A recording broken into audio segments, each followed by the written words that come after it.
2010 Q7 3.6. When I was at the gas station a few weeks ago, the gas cover wouldn't open. So I decided to take a credit card and pop it open, which allowed me to get gas, but also means that the actuator here is unfortunately broken.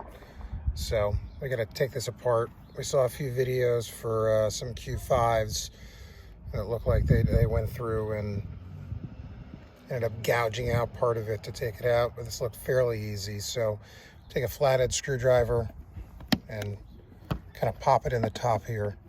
You'll see that the entire housing ends up coming out.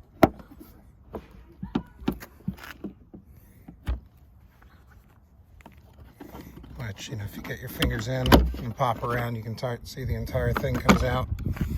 So here's our actuator that's going to need to be pulled out. If you go around to the trunk, you see there's an access panel that's right here that pops out with the flathead. You'll see the back of the actuator cable, which is right here. Which, if I had done properly releasing it, we wouldn't have this issue. So what we're going to do is we're going to tie just a small piece of string on here so that when we pull through to the other side, we can fish back the new one in. All right, so we attach some string here to the back of the actuator cable so that we can pull that through and pull the other one back. If you come to the other side here, you can see there's a electrical wire that goes into here. So when you lock the doors, it prevents the gas cap from being opened as an anti-siphoning device. So I use just a small Allen wrench just to push in the side of the clip here, and then you can pop that right out.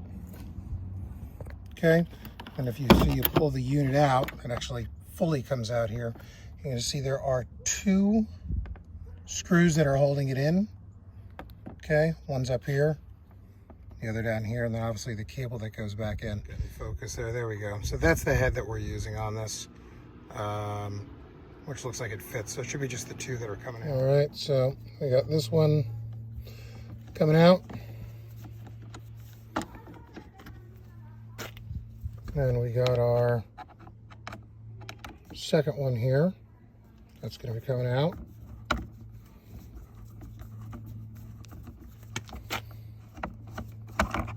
Okay, take those. You can see this just comes fully out. We're going to pull this all the way through. You can see we got our string that we added on for the other side. So we're going to take our new one, we're going to tie that on, and we're going to pull that right back through. All right, we tied up our new one. We're going to pull this back through onto the inside. All right, putting our screws back in. We just got the two of those. And we're done with that.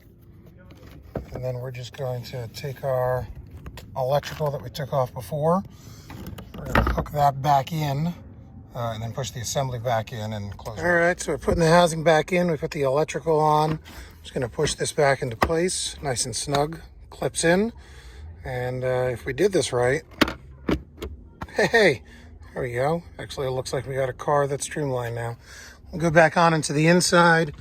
Here's our string that we attached here. So what we're going to do is we're going to undo the string here and essentially just close the panel back. All right, that's about it.